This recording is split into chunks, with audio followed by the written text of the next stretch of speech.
हम लोग श्रीमद् भागवतम के तीसरे स्कंद के 19वें अध्याय को प्रारंभ करेंगे आज। उसका टॉपिक है असुर हिरण्याक्ष का वध। पिछला वाले का था असुर हिरण्याक्ष और भगवान वराहदेव में युद्ध। आप जानते हैं कि युद्ध हुआ और युद्ध शुरू हुआ कह सकते हैं, और फिर ब्रह्मा जी आकर के बोले कि इससे खेल करना सही नहीं है। तो बात भगवान सुने, उसके बाद आगे क्या होता है मेरे पीछे बोलिए, देखिए मेरे पीछे देखिए, मतलब मेरे साथ देखिए।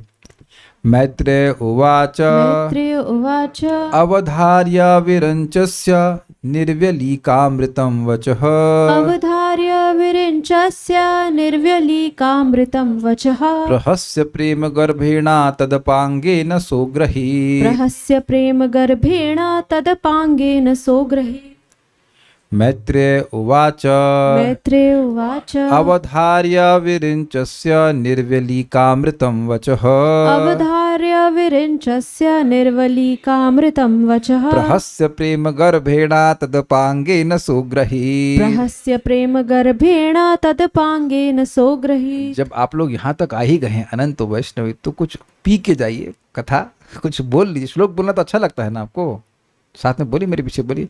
मैत्रेय उवाच मैत्रेय उवाच अवधार्य विरिञ्चस्य निर्व्यलीकामृतं वचः अवधार्य विरिञ्चस्य निर्वलीकामृतं वचः रहस्य प्रेम गर्भेण तदपांगेन सोग्रही। रहस्य प्रेम गर्भेण तदपांगेन सोग्रही। इससे पहले श्लोक में जाके आपको बड़ी रुचिकर बात बताएं। मैंने सुर सरिता माता जी के यहाँ प्रसाद पाया था कुछ दिन पहले, तो मैंने कहा माता जी आप इतनी अच्छी कैसे हो गए कुकिंग में?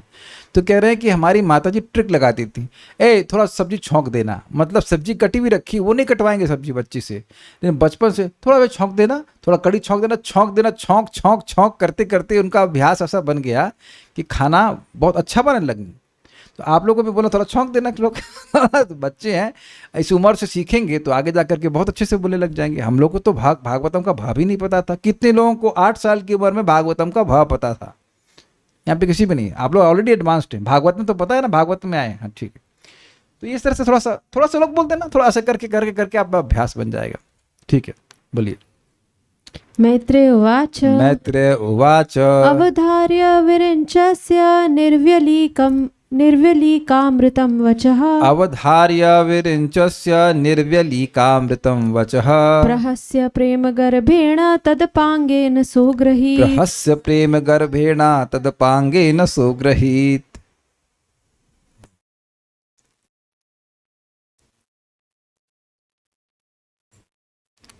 श्री मैत्री ने कहा, सृष्टा ब्रह्मा के निष्पाप, निष्कपट तथा अमृत के समान मधुर वचनों को सुनकर भगवान जी भरकर हंसे और उन्होंने प्रेम पूर्ण चितवन के साथ उनकी प्रार्थना स्वीकार कर ली। अब ब्रह्मा जी तो डर के मारे बोल रहे थे कि भाई इसको मार दीजिए, अभी आसुरी बेला आ रही है। इसमें अमृतमय क्या था और इसमें निष्कपट क्या था, ये एक प्रश्न बनेगा। तो भगवान ने उसको स्वीकार किया प्रेम पूर्ण चितवन से। ये क्या मतलब है? देखिए ये हमने महसूस किया, अभी परसों की बात है, आप लोग शायद क्लास में थे कि नहीं पता। महाराज जी क्लास के पहले गुस्सा हो गए, बोले कि कौन बुलाया, मेरी तरफ देख। मैं किसी को नहीं बुलाया भाई, गुस्से में मेरे मतलब मुझे आश्चर्य, मैंने नॉट मी, मैंने नहीं बुलाया। मैंने कहा मैं किसी को, मैं आगे कंप्यूटर मैनेजमेंट कर रहा, मुझे खुद ही बुलाया गया, तो मैं किसको क्या बुलाऊंगा? मैंने कहा मैंने कुछ नहीं बुलाया, मैंने कुछ नहीं किया। तो आप देख सकते हैं कि कटाक्ष का अलग अलग क्वालिटी होती है। और फिर मैंने देखा कि कैसे महाराज क्रोध प्रकाशन कर रहे थे, ऑब्वियसली मेरे पे नहीं, और फिर महाराज का मूड अच्छा हो जाता है और फिर महाराज खुश होने लग जाते हैं। तो उनकी आंखों की जो है जो ग्लांस है वो चेंज हो जाता है, फिर वो खुश होकर के देखेंगे आपकी तरफ, समझ रहे हैं कि नहीं समझ रहे हैं, इत्यादि इत्यादि। तो चितवन मीन्स कटाक्ष। तो भगवान ने बड़े प्रेम से चितवन के साथ, प्रेम पूर्ण चितवन के साथ उनकी प्रार्थना स्वीकार कर ली। क्या प्रार्थना थी ब्रह्मा जी की? कि हिरण्याक्ष के बर्थडे का केक काट दीजिए, कि आखिरी बर्थडे केक ऐसे मार दीजिए, खत्म करिए, happy death day to you कर दीजिए, इसका खत्म करिए। तो ये बात थी। मैत्रेय उवाच, मैत्रेय मुनि ने कहा, विरिञ्चस्य, स्पष्ट है ब्रह्मा जी के निर्व्यलीक, व्यलीक मतलब होता है कपट और निर्व्यलीक मतलब निष्कपट।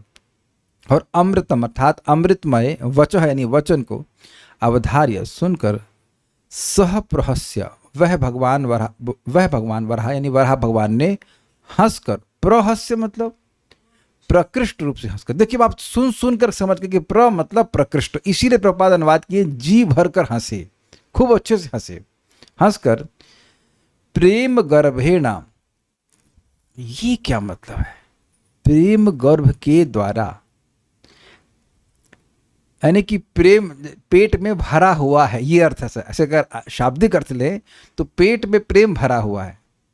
जब भर पेट होते हैं तो उसका मतलब होता है यार फुल, उस सेंस में कहते हैं ना कि हमारा पेट तो पूरा भरा हुआ है। तो प्रेम गर्भ मतलब अंदर में खूब प्रेम भरा हुआ, उसी अर्थ में कह रहे हैं प्रेम से पूरित अपांगेना, कटाक्ष के द्वारा।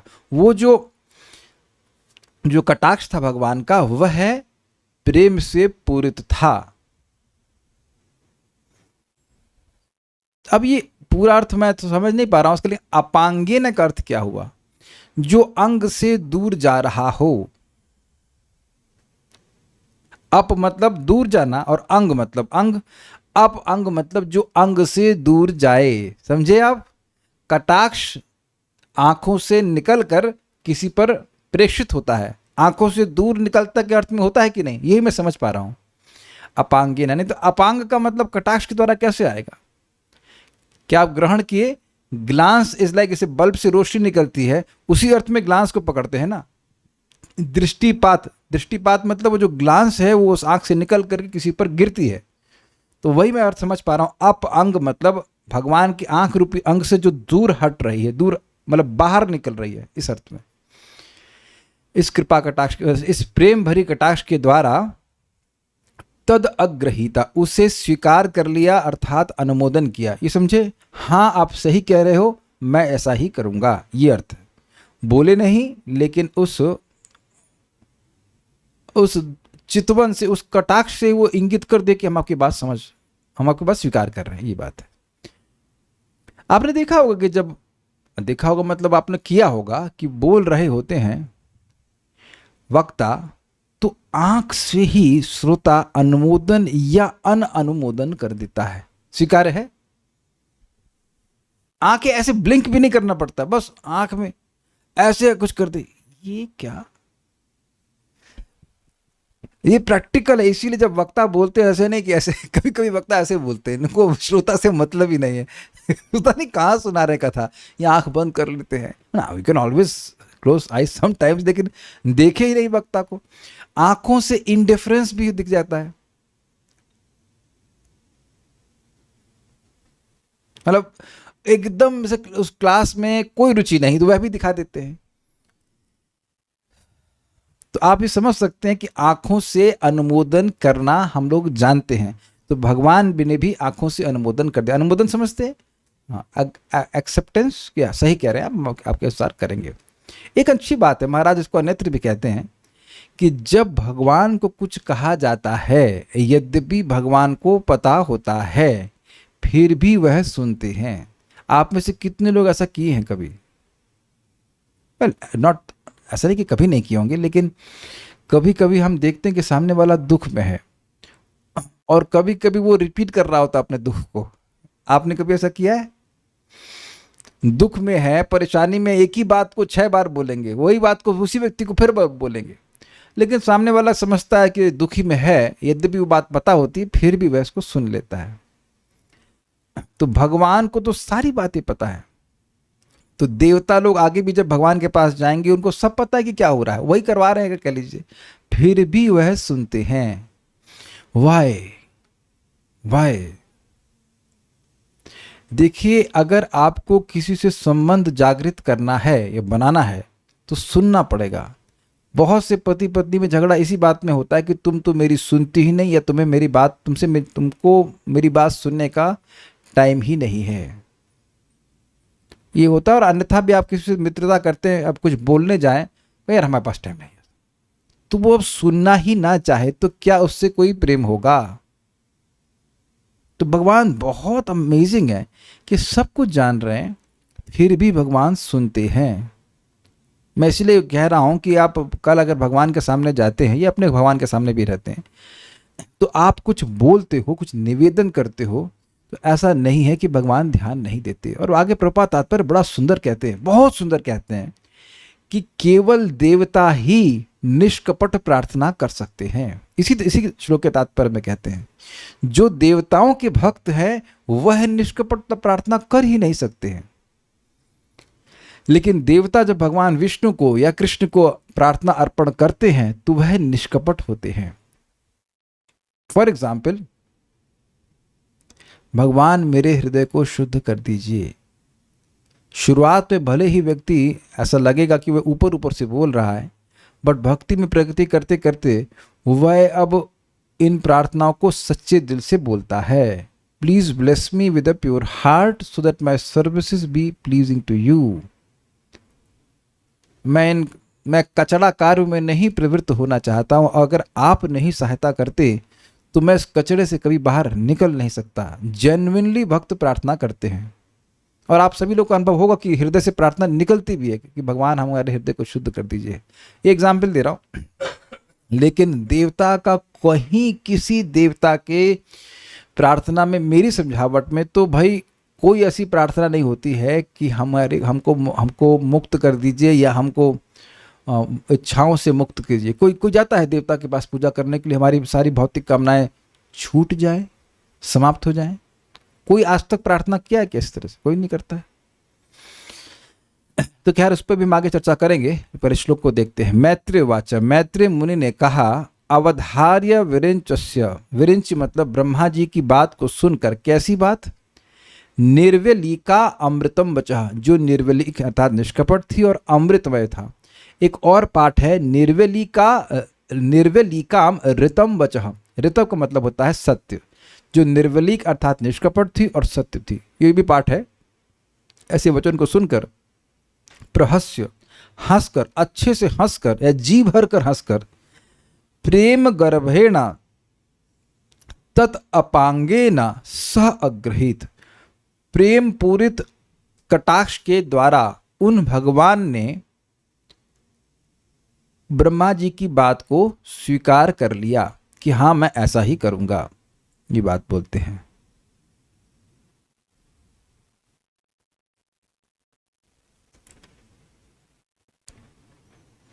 श्रीधरी 19वें अध्याय में ब्रह्मा आदि के द्वारा प्रार्थना किए जाने पर वराह भगवान के द्वारा प्रशंसनीय हिरणाक्ष वध का वर्णन किया गया है। कौन है प्रशंसनीय इसमें? वेदवाद नहीं, कौन है प्रशंसनीय इसमें? माइक ऑन कर लीजिए, और लोग भी उत्तर देने के लिए उत्सुक है। हाँ भाई, कौन है प्रशंसनीय? कल्याणपुर हंस रहे हैं, बताइए कौन है प्रशंसनीय इसमें? हरे कृष्ण प्रभु जी, भगवान द्वारा हिरण्याक्ष वध को प्रशंसनीय। हाँ, वध प्रशंसनीय है, हिरण्याक्ष प्रशंसनीय नहीं है। हाँ, लैंग्वेज ध्यान से सुनिएगा, ठीक है। निर्व्यलिकामृतम वचः, ब्रह्मा जी की उपर्युक्त मतलब जो पिछले अध्याय में कही गई है। विक्रम्यनम मृधे हत्वा, वाणी कपट रहित तथा अमृतमय थी। क्या बोले थे ब्रह्मा जी की? अपने पराक्रम को प्रदर्शित करके, विक्रम्य एनम मृधे, इस युद्ध में इसको मार करके आप अपनी जय करिए, ऐसा करके बोले थे। तो ये सच्चे दिल से बोल रहे थे, ये बात कह रहे हैं। तथा निर्व्यलिका ऋतम पाठांतर जहाँ है वहाँ अर्थ होगा निष्कपट और सत्य। उसको सुनकर भगवान इसलिए मुस्कुराए कि मैं तो स्वयं काल स्वरूप हूँ और ये ब्रह्मा मुझको शुभ मुहूर्त का उपदेश दे रहे हैं। अब आप देखो कि जो जिसको समझ में आया वो सब मुस्काए, जिसको नहीं समझ में आया वो बेचारा सीरियस बैठा रहेगा। क्या बात बोले ब्रह्मा जी? कहे देखिए भगवान, अभी ये कौन सी आसुरी बेला आ रही है, अब नहीं अभिजुत मुहूर्त निकला जा रहा है और आसुरी बेला आ रही है, इसमें ये बहुत शक्तिशाली हो जाएगा। तो अब भगवान पूछेंगे तो क्या काल से भी शक्तिशाली हो जाएगा? भाई तुम यही कह रहे हो ना कि काल इसको बलवान कर देगा। किसको बोल रहे हो? काल को ही बोल रहे हो कि काल इसको बलवान कर देगा। तो इसको सुनकर के आपको मुस्कुराहट नहीं आ रही है? भगवान बोले हैं ना, कालोस्मि लोकक्षयकृत प्रवृद्धो लोकान समाहर्तुमिति प्रवृत्त, ऐसे करके। कि मैं स्वयं काल हूं, तो जो काल है उसका एक अंश ही कुछ मुहूर्त हुआ ना, तो काल को काल से डरा रहे हो, बात तो यही है ना। और अग्नि से को, अरे भैया वहां भयंकर अग्नि आने वाली है, तुम्हें जला देगी। या सूर्य से कोई कहे कि देखो संभल के रहिए, हम यहाँ से क्या कहते हो हाइड्रोजन बम फेंकने वाले हैं आपके ऊपर, तो सूर्य क्या कह रहे, मैं तो स्वयं ही तेजमय हूं, तुम मुझ पर क्या तेज प्रदर्शन करोगे। कुछ क्लियर समझ में आया। इसलिए भगवान हंसे, इसलिए वे हंसकर कटाक्षपात के द्वारा उसे स्वीकार किए। कटाक्षपात मतलब चितवन के द्वारा। अभी चक्रवर्ती पाद की देखिएगा, टीका मजेदार है।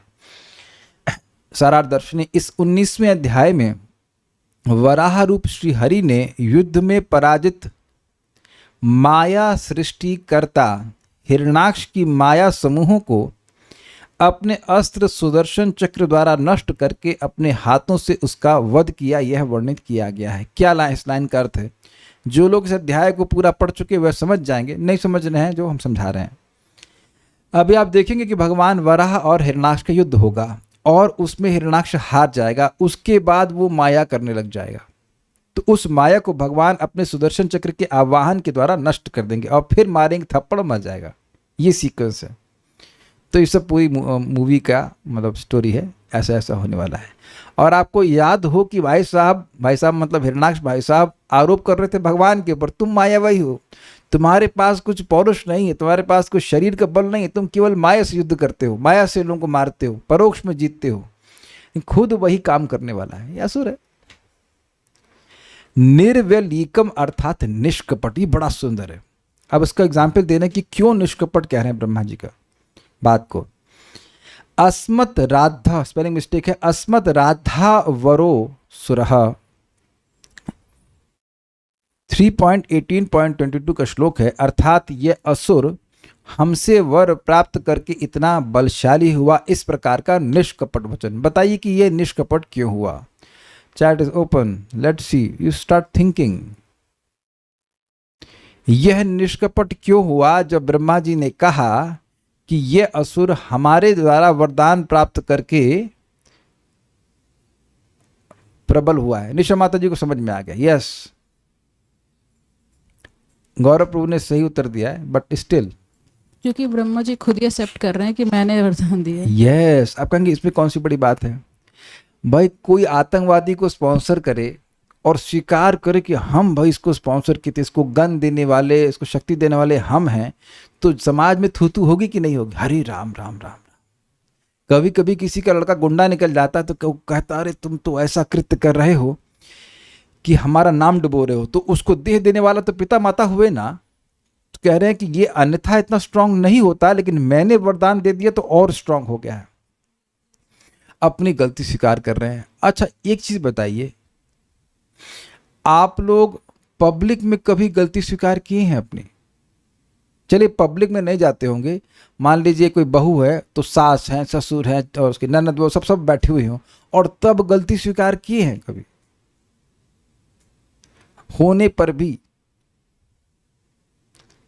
इधर कोई हाथ नहीं खड़ा। एक, अच्छा अभी तो नहीं है शायद इसलिए स्वीकार कर रही है थोड़ा बड़ी हो जाएंगे तो ना। तो अब आप देख रहे हैं कि 5-10 लोगों में भी गलती स्वीकार करना भारी होता है, और हम किसी के लीडर नहीं हैं। और ब्रह्मा जी के बारे में क्या कहा था? सहस्रणी, स्वराट इत्यादि, वो प्रसिद्ध व्यक्ति हैं। तो वो इतने लोगों के लीडर होकर के एक आतंकवादी को स्पॉन्सर कर रहे हैं। इस बात को स्वीकार करना, ये इट रियली नीड्स करेज कि हमने गलती कर दी है।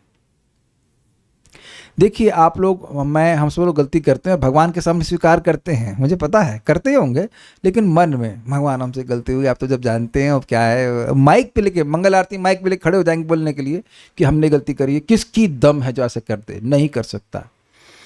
तो भगवान देख रहे हैं कि हमारे भक्त जो हैं वह गलती ही हो गई, कह लीजिए जो भी कहा जाए, लेकिन वो स्वीकार कर रहे हैं इस बात को, तो यह अनुमोदन किए। ठीक है। दूसरा, अमृतम, अमृत क्यों है? देखिए रहस्यमय बात है। न यावद ईश वर्धिता 3.18.24, अर्थात जब तक यह भयानक दैत्य आसुरी समय प्राप्त करके बढ़ता नहीं, उससे पहले ही मार दीजिए, ये बात उन्होंने कही थी। इस प्रकार प्रेममय होने के कारण अमृत समान ब्रह्मा के वचन का श्री भगवान भी आदर पूर्वक आस्वादन कर रहे हैं, यह कहा गया। ये समझे, अभी समझ में आ जाएगा। प्रहस्य यानी हास्य सहित। क्या बोल रहे हैं? अहो, मेरे प्रति प्रेम का यह कैसा सर्व विस्मरणकारी सामर्थ्य है, क्योंकि यद्यपि मैं काल स्वरूप हूं तथापि ब्रह्मा जी मुझे मुहूर्त बल का उपदेश दे रहे हैं। इस प्रकार प्रेम युक्त तिरछी दृष्टि द्वारा ब्रह्मा के वचनों को भगवान ने स्वीकार किया, अर्थात हाँ, जैसा तुमने कहा उसी प्रकार अब मैं इसी क्षण इसका नाश कर रहा हूं, लेकिन मेरा और इसका युद्ध का सुख पूर्ण हो इसलिए आज रात में ही इसका विनाश करूंगा, यह उन्होंने ज्ञापित किया। यह अर्थ, अब देखिए बातें समझने वाली होंगी। ब्रह्मा जी ये जो बोल रहे हैं कि मुहूर्त नष्ट हो रहा है, अच्छा वाला मुहूर्त नष्ट हो रहा है, अभिजीत खत्म हो रहा है, नष्ट होना मतलब बीत रहा है, और आसुरी बेला आ रही है, तो ये भय के कारण बोल रहे, लेकिन ये भय प्रेम से जनित है। मैंने आपको समझाया था कि पूतना ब्रज में प्रवेश कर रही है और सुखदेव गोस्वामी जिसका वर्णन कर रहे हैं और परीक्षित महाराज के मुख पर भय देख चुके हैं, क्योंकि वो जिसका प्रेम होता है वह अपने प्रेमास्पद के संबंध में अनिष्ट की आशंका करता ही रहता है। अरे ये ना हो जाए, वो ना हो जाए। एग्जाम्पल दिया था ना कि कोई डीआईजी है, उसकी माँ उसको बोलती है ट्रेन में जा रहे हो ध्यान रखना कहीं कोई जेब ना काट ले। अरे खुद ही पुलिस का वो हेड है, उसकी जेब कौन काटेगा? पागल है क्या कोई? लेकिन माँ प्रेमवश डर कर ऐसा कहती है, कुछ ग्रहण कर रहे हैं। उसी प्रकार से ऐसा नहीं है कि ब्रह्मा जी को भगवत गीता का श्लोक नहीं पता है कि कालोस्मि लोक सकृत प्रवृद्ध हो, है कि नहीं? भगवान के ऐश्वर्य से, भगवान की असीमित शक्ति से जान ही रहे हैं वो। अभी जो चीज़ असीमित है, जिसका बल असीमित है, वो क्या इन थोड़ी थोड़ी शक्तियों से प्रभावित होने वाला है? कोई काल किसी असुर को क्या इतना बल दे सकता है कि भगवान से अधिक उसका बल हो जाए? ऐसा नहीं होने वाला है। लेकिन फिर भी क्योंकि वह प्रेममय, जो प्रेममय वचन बोल रहे हैं, भगवान इसको मार दीजिए नहीं तो शाम हो जाएगी, ये बहुत बलशाली हो जाएगा, इत्यादि इत्यादि। तो ये जो प्रेममय वचन ब्रह्मा जी के हैं, जिसके कारण उनका सर एक दृष्टि से देखा जाए सब कुछ जानते हैं ब्रह्मा जी, फिर भी उस कुछ अंश में सर्वज्ञता की हानि हो रही है कि नहीं? ब्रह्मा जी सब जानने वाले हैं, लेकिन फिर भी वो ये भी जानते हैं कि भगवान असीमित रूप से शक्तिशाली हैं, फिर भी वो प्रेम के कारण इस प्रकार से वो भूल रहे हैं। तो भगवान उनके प्रेममय वचन को, जो उनके वचन थे प्रेमपूर्ण, उस कारण से भगवान को अमृतमय लग रहे थे। ओके, वेदवादी समझाएंगे कि भगवान को ब्रह्मा जी के वचन अमृतमय क्यों लगे। तो नहीं समझ में आया तो बोलना चाहिए ना, आप पूछने वाले थे। नहीं समझ में आया? निशा माता जी समझ में आया क्या? आ गया, बताइए, आप सहायता कीजिए माता जी को। एग्जाम तुरंत ही ले लेना चाहिए। हाँ जी। भगवान को पता है कि ब्रह्मा जी को भी पता है कि वो भगवान है और काल स्वरूप हैं, फिर भी वो उनको प्रेम के वशीभूत होकर कह रहे हैं कि आप जो है इसको मार दीजिए, क्योंकि काल जो है आसुरी होने वाला है। यस, तो ये दिखा रहा है कि भगवान ये देख रहे हैं हमारा कितना ख्याल रखते हैं ना, how much is concern about me. ये बात है भाई, वो और बलशाली होगा तो हो सकता है भगवान पे और घात प्रतिघात करे, इत्यादि इत्यादि। तो डर करके जो डर है वह प्रेम से प्रकट हो रहा है, ना कि ज्ञान से। तो इस कारण से जो प्रेम में वचन है, इस कारण से ऐसा करते हैं, ठीक? इसलिए उनको अमृतमय लगा। कोई भी वचन जब प्रेममय बोला जाता है, प्रेम से बोला जाता है, तो अमृत जैसा लगता है कि नहीं लगता? कभी कभी डांट भी अगर अभी हमने महाराज की डांट एडिट कर दी, लेकिन जिस बात को डांट पड़ी थी, महाराज डांट लगाए थे लेकिन एकदम प्रेम से ही डांट लगाए थे ना, अरे तुम हमको हरे कृष्णा। तो आप जान रहे हैं कि उसमें सब लोग हंस रहे थे, तो बातें याद रहती हैं। यद्यपि वो कठोरता, कभी कभी शब्द कठोर हो सकता है, लेकिन प्रेम से कहा जाता है तो बड़ा अच्छा लगता है। आप लोगों को कभी अनुभव हुआ है कि कोई व्यक्ति बहुत प्रेम से आपसे बात किया हो तो बहुत अच्छा लगता है? कोई लोग कह रहे नहीं अच्छा लग रहा है किसी को प्रेम नहीं मिलता। ठीक है, मिलेगा, घबराओ मत, लेकिन ऐसा होता है। तो यहाँ प्रेम पूर्ण वचन जो भगवान के हैं, ब्रह्मा जी के, उसको वो भगवान को अमृत जैसे लगे। कितना अमेजिंग है ना। न सिर्फ भगवान के वचन अमृत होते हैं, भक्तों के वचन भी भगवान को अमृतमय लगते हैं। प्रमाण आपके सामने है। और इसलिए एक बहुत बड़ी शिक्षा ग्रहण हो रही है कि वो प्रार्थना भगवान को करनी चाहिए जो भक्तों ने बोली हो। जैसे सिंपल सी प्रार्थना हम सभी लोग को सिखाए हैं, दश अपराधे ना हृदय ना पाशे, कृपा करी महाप्रभु मजी नाम रसे, कि 10 अपराध मेरे हृदय को नहीं सताएं, नहीं बांधें, और मैं आपके नाम के रस में नित्य अवगाहन करता रहूं, डूबता रहूं। तो ये सब प्रार्थना हरिदास ठाकुर जी की। तो ध्यान दीजिएगा कि ये सारी प्रार्थनाएं हरिदास ठाकुर जी ने प्रेम भरे हृदय से भगवान को अर्पण करी हैं। And when we repeat, Krishna is very pleased. मैं एग्जाम्पल आपको देता हूँ। श्रीला गीत गोविंद कौन लिखे हैं? जयदेव गोस्वामी। श्री जयदेव गोस्वामी जी ने गीत गोविंद लिखा। तो एक लड़की थी, वो बैगन के खेत में बैगन तोड़ रही थी, और बैगन के पेड़ में कांटे होते हैं, if I am not wrong, हाँ कांटे होते थोड़े से। तो कांटे बैगन तोड़ते तोड़ते वो गीत गोविंद गा रही। तो जगन्नाथ जी इतने आकर्षित हो गए कि वहीं आ गए सुनने के लिए, उसके पीछे पीछे। और जगन्नाथ जी का कपड़ा उस मतलब किसी खेत में कहीं उलझ गया, और अगले दिन पुजारी ने देखा कि अरे जगन्नाथ जी का कपड़ा गायब। तो आगे फिर कथा होती है, वो उस लड़की को बुलाते हैं, क्या क्या होता है। लेकिन ये एक बात है, ऐसे कोई मुसलमान था और वह भी घोड़े पर चढ़कर गीत गोविंद गा रहा था, तो भगवान उसके पीछे हो लिए। तो ये लिखने वाला कौन है? जयदेव गोस्वामी प्रेमी भक्त हैं। इसीलिए हम लोग वो जो गाते हैं ना, तब कर कमल गवरी, वो भगवान को बहुत प्रिय लगता है। इसलिए जो पूर्ववर्ती आचार्यों ने बोला है वह अमृत वह वचन है, उनको रिपीट करने से भगवान प्रसन्न हो जाते हैं। ये बहुत इंपॉर्टेंट शिक्षा अपने को ग्रहण करना है। आगे बढ़ते हैं। तो ये तो समझ में आ गया। ये पढ़ लेता हूँ फिर से। अहो मेरे प्रति प्रेम का यह कैसा सर्व विस्मरणकारी सामर्थ्य है, क्योंकि यद्यपि मैं काल स्वरूप हूँ, तथापि ब्रह्मा जी मुझे मुहूर्त बल का उपदेश दे रहे हैं। क्या मुहूर्त का बल? मुहूर्त बल के 2 उपदेश थे। एक, ये अभिजित मुहूर्त अभी नष्ट नहीं हुआ है, पूरी तरह से नहीं हुआ, ऑलमोस्ट बीत गया है, मार दीजिए, और आसुरी बेला आने वाली है। पॉजिटिव नेगेटिव दोनों बात बोल दिए। तो ये उपदेश दे रहे हैं, जबकि भगवान स्वयं काल स्वरूप है। इन सभी कालों को, इन सभी मुहूर्तों को शक्ति देने वाले कौन है? भगवान।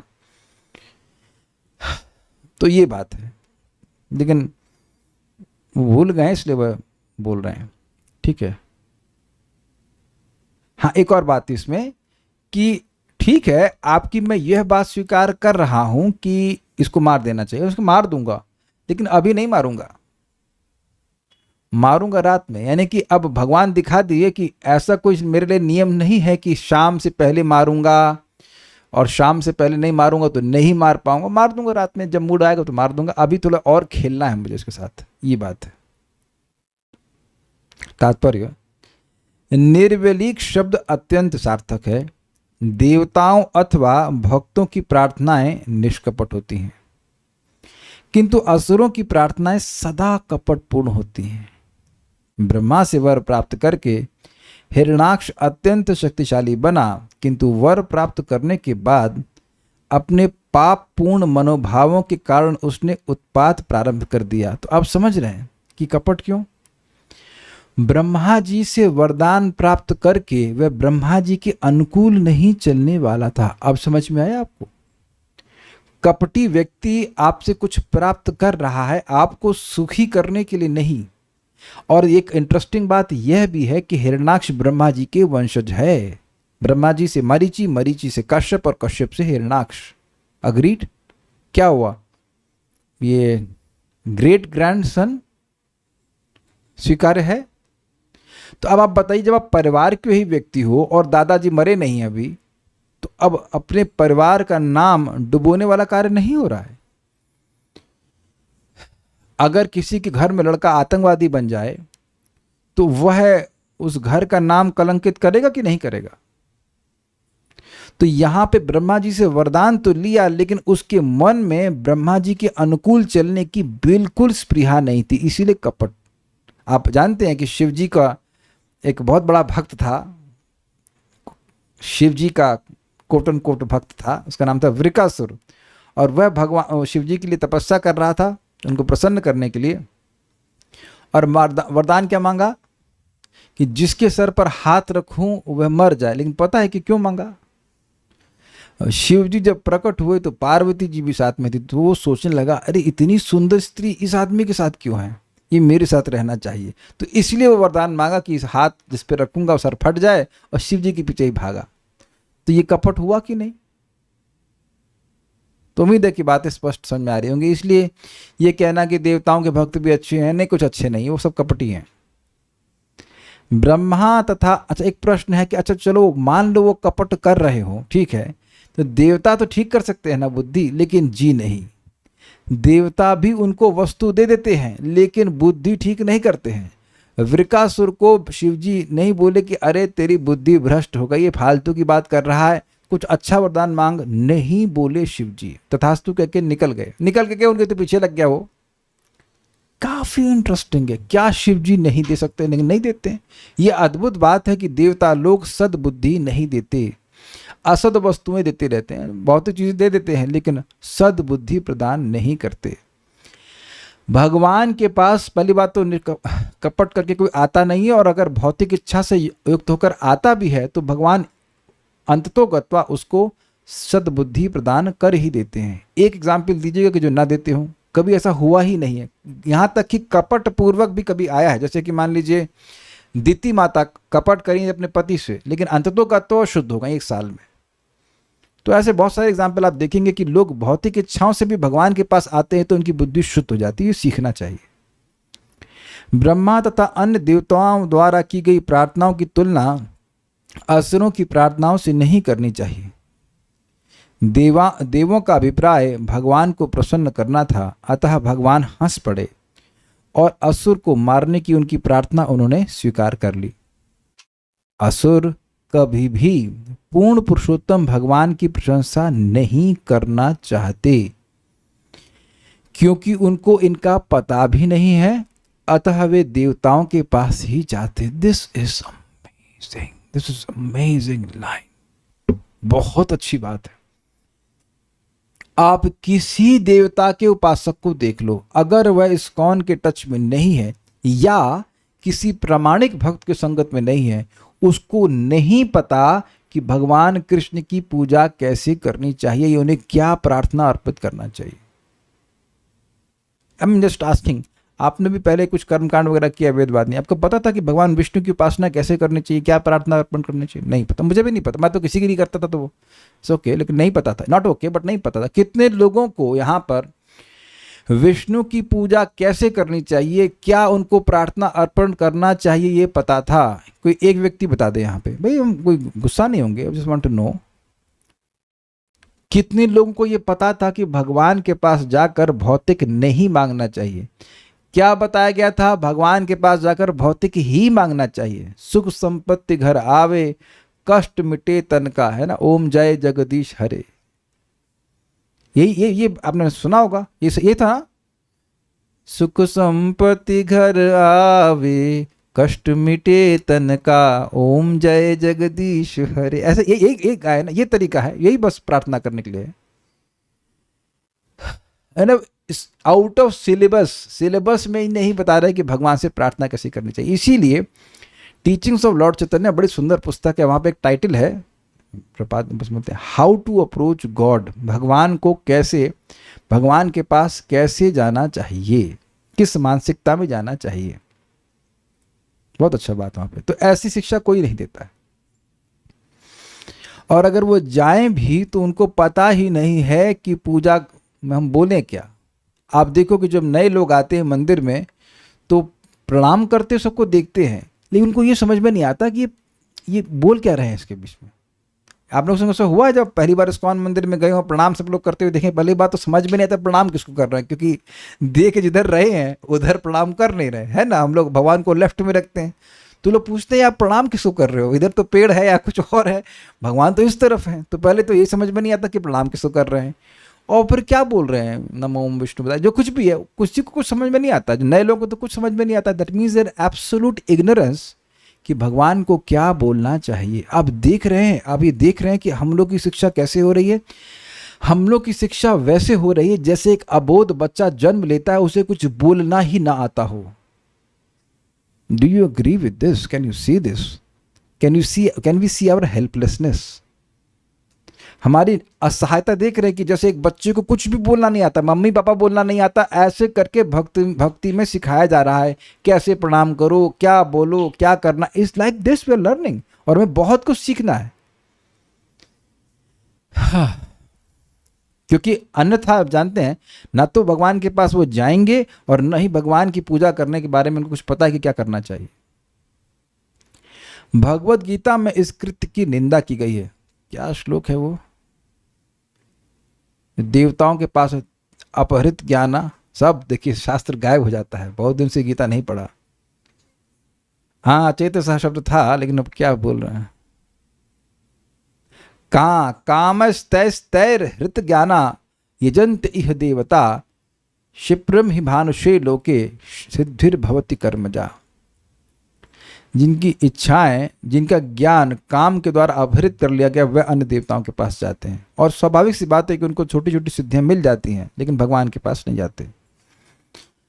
जो लोग देवताओं के पास जाकर पापपूर्ण कृत्यों में उन्नति के लिए प्रार्थना करते हैं, वे बुद्धि से विहीन माने गए। स्पष्ट है।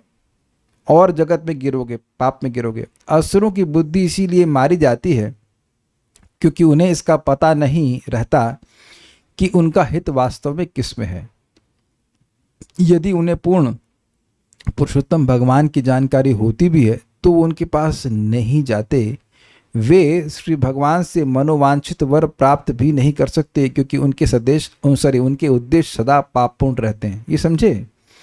पॉइंट ये है कि वह भगवान के पास अव्वल तो जाते नहीं है, और जाते भी हैं तो जिस तरह की प्रार्थना कर रहे हैं भगवान पूर्ण करने वाले नहीं। जैसे माता अदिति की प्रार्थना थी कि मेरे बेटों को राज्य मिल जाए और बलि महाराज मर जाएं, तो भगवान ने कहा ये तो मैं इच्छा पूरी कर दूंगा कि आपके बेटों को राज्य मिल जाए, लेकिन बलि महाराज को मैं मारने वाला नहीं। अब वो कारण क्या है? देखिए, जो देवता होता है वह इस प्रकार की इच्छा क्यों पूर्ण करता है? बिकॉज उस पहली बात तो उससे आपको प्रेम नहीं, उसका आपसे प्रेम नहीं है, कोई मतलब नहीं है, और वो जो पूजा होती है उसके उससे बाध्य हो जाता है। लेकिन भगवान स्वतंत्र हैं, अपने भक्त को वह ऐसी वस्तु नहीं देंगे जो उसके लिए घातक हो। जैसे छोटे बच्चों को उसकी खुद की माँ ब्लेड नहीं देती है, या वो गंदी चीज़ें खाने के लिए मसाला वसाला नहीं देती है, लेकिन अगर वही बच्चा जा करके कहीं पैसा देता है तो वो ब्लेड दे देगा। उसे क्या मतलब है? जो दुकानदार है। तो ये प्रकार से देवता लोग हमारे कर्म के फल के सचिव होते हैं, कर्म करते उसके हिसाब से वो दे देते हैं। ये बात कहते हैं। कहा जाता है कि बंगाल में डाकू अन्यों की संपत्ति लूटने की अपनी पापपूर्ण कामनाओं की पूर्ति के लिए देवी काली की पूजा करते थे। वे विष्णु मंदिर में कभी नहीं जाते थे क्योंकि विष्णु की प्रार्थना करने से उनके मनोरथ पूरे न हो पाते। अतः श्री भगवान के भक्तों या देवताओं की प्रार्थनाएं सदैव निष्कपट होती हैं। थोड़ा समझिए पॉइंट क्या? पॉइंट ये है कि वह भक्त तो देवी के भी नहीं है, वो भक्त अपनी इच्छाओं के हैं, तो उन्हें अपनी इच्छा की पूर्ति जहाँ से मिलेगी उसकी पूजा करते हैं। ये बात है। बट उनके हृदय में उस देवता के प्रति भी प्रेम या सौहार्द बढ़ाने की कोई इच्छा नहीं होती। जैसे कि आप वृकासुर के केस जानते हैं, उन्हें शिव जी से कोई मतलब नहीं था, वो शिव जी को फूकने में आगे बढ़े हुए थे। ये स्थिति रहती है। तो ये सब मोस्टली होता है। अब हम यहाँ रुक जाएंगे कि समय समाप्त हो गया। कोई प्रश्न किसी बात का है तो देख लेते हैं। क्या देवता दे सकते हैं तब भी बुद्धि नहीं देते या समर्थ ही नहीं होते हैं देने के लिए? नहीं देते हैं। अगर देना होता तो बुद्धि के जिनका शरीर बना हुआ है ब्रह्मा जी, वह हिरण्याक्ष को नहीं बुद्धि दे देते। बुद्धि देने वाला कौन है? मोत्तः स्मृतिर ज्ञानम अपोहनम, च भगवान देने वाले हैं ना, तो नहीं देते। सत्यनारायण की पूजा पता थी केवल। महाराज इस पर विनोद करते हैं कि सत्यनारायण की पूजा में, सत्यनारायण की पूजा से या सत्यनारायण की कथा का ये लाभ होता है, साधुराम बनिए को ये मिला। हमने तो कभी सुनी नहीं, लेकिन ये हुआ। लेकिन वाकई सत्यनारायण की कथा थी क्या वो नहीं बताते। ऐसा है? आपने पढ़ा है? आपने सुना है? आपने सुना महाराष्ट्र में? तो जिन्होंने बताया वो बताया कि सत्यनारायण की कथा हुआ क्या, मतलब वो कथा क्या थी जिसको सुनकर साधुराम बनिए को लाभ हुआ। तो महाराज कह रहे थे कि सत्यनारायण कथा में उसके श्रुति फल का वर्णन होता है कि जिसने ये कथा सुनी उसको ये लाभ हुआ, जिसने ये कथा सुनी उसको ये लाभ हुआ। लेकिन कथा क्या थी? कथा ये भागवत कथा ही सत्यनारायण कथा है। समझे बात? जैसे भागवत में भी कुछ प्रसंग है ना कि भागवत सुनने से ये लाभ होता है, ये लाभ होता है। हम लोग भी शुरुआत में उच्चारण करते हैं, लेकिन भागवत सुनना भी तो चाहिए। अब वो क्या है पता नहीं। देवता की जो पूजा करते रहे हैं वो खुश नहीं। मुझे तो दिखता ही नहीं है कि कुछ मिल रहा है उन्हें। देखिए, ऐसा नहीं कि कुछ नहीं मिलता, लेकिन वो भौतिक वस्तुएं मिलती हैं। भौतिक वस्तुएं मिलती हैं और कुछ नहीं मिलता। Will stop here now, only 9 minutes are left, will stop now. Shrimad Bhagavatam की जय, श्रील प्रभुपाद की जय, निताई गौर प्रेमानंदे। So only when we associate with devotees we can be निष्कपट and then Krishna likes it. एक बात और मैं बताना भूल गया था, जब आप निष्कपट रूप से इच्छा करते हैं तो भगवान उसको नोट करते हैं। आज सुबह की क्लास में बात रह गई थी, हम आसक्ति के बारे में सुन रहे हैं, आगे भाव के बारे में सुनेंगे, रुचि के बारे में सुना, बहुत सारी बातें सुन रहे हैं। तो यद्यपि हम उस स्तर पर नहीं हैं, लेकिन स्पृहा आती है कि काश हम उस स्तर पर हों, और ये निष्कपट भाव से आती है कि नहीं। और भगवान परमात्मा के रूप में है हमारे हृदय में, उसको वह नोट करते हैं कि ये सच्चे दिल से मेरी भक्ति में प्रगति चाहता है। और एक दिन वह प्रगति जो आपको इस समय बिल्कुल like pi in the sky कहते हैं ना इंग्लिश में, ये लगता है कि तो संभव ही नहीं है, वह भगवत कृपा से पूर्ण होगी। प्रमाण हम भागवत में 3 स्कंद में सुन चुके हैं। भगवान जब उद्धव जी को, मतलब भगवान इस जगत से जा रहे थे, तो उद्धव जी को बोले थे कि तुमने पिछले जन्म में, है ना, पिछले जन्म में वसु थे तुमने मेरे पार्षद बनने की स्पृहा करी है, की थी, अब तुमको वह इच्छा पूर्ण हो रही। उद्धव जी के शरीर में वो वसु प्रवेश कर गए थे, उद्धव जी तो नित्य पार्षद हैं। तो ये एक बड़ी सुंदर बात है कि अगर किसी भक्त के हृदय में भगवान की बात सुन करके, भक्ति के स्तर को सुन करके स्पृहा आती है, काश मैं भी ऐसे स्तर को प्राप्त कर जाऊं, तो भगवान उसको नोट करते हैं और आगे आगे आपको वह देखेंगे कि भगवान स्वयं व्यवस्था करते हैं, भक्ति करते रहिए, स्वयं व्यवस्था करते हैं कि वह इच्छा भक्ति पूर्ण हो, क्योंकि वो इच्छा उनकी खुद की भी है। आपको प्रेम प्राप्त हो, आप प्रेम में सेवा करें उनकी, तो ये उनकी भी इच्छा है। तभी तो महाप्रभु के रूप में आए, तभी तो बोल रहे हैं इन्हें 6 औषधि माया नसी बार लागी, हरि नाम महामंत्र लव तुम्ही मांगी, इत्यादि इत्यादि। He also desires that. बल्कि वो सोच रहे हैं कि ये सही तरह से मांग क्यों नहीं रहा है, वह सही तरह से मांग क्यों नहीं रहा है। इच्छा पिधानाम निजपाद पल्लव इत्यादि ये श्लोक आप देख लीजिएगा, इसको मांगना नहीं आ रहा है मुझसे। भगवान की ये डेस्परेशन है कि मुझे सही चीज क्यों नहीं मांग रहा है, व्यर्थ की चीज क्यों मांग रहा है। कुछ बोल रहे थे आप? हरे कृष्ण प्रभु जी। प्रभु जी, कपटता मतलब सिर्फ भौतिक इच्छा के बारे में बोला जा रहा है? तो अब आध्यात्मिक इच्छा में कपट कैसे होगा, आप एक्सप्लेन कीजिए। नहीं अब छोड़ेंगे नहीं, बोलिए आध्यात्मिक इच्छा में कपट कैसे हो सकता है, बोलिए। अगर आप बोल रहे हैं कि भगवान मेरा हृदय शुद्ध कर दीजिए, तो उसमें भी कपट है। हाँ बोलिए। जैसे मतलब किसी को वैष्णव मुक्ति के अगर इच्छा है तो फिर कपट नहीं है, दैट्स ओके। भगवान स्वयं बोलते हैं स्वर्गाप वर्ग मद धामा कथनचित यदि वांछति, दैट्स ओके, इट्स ओके।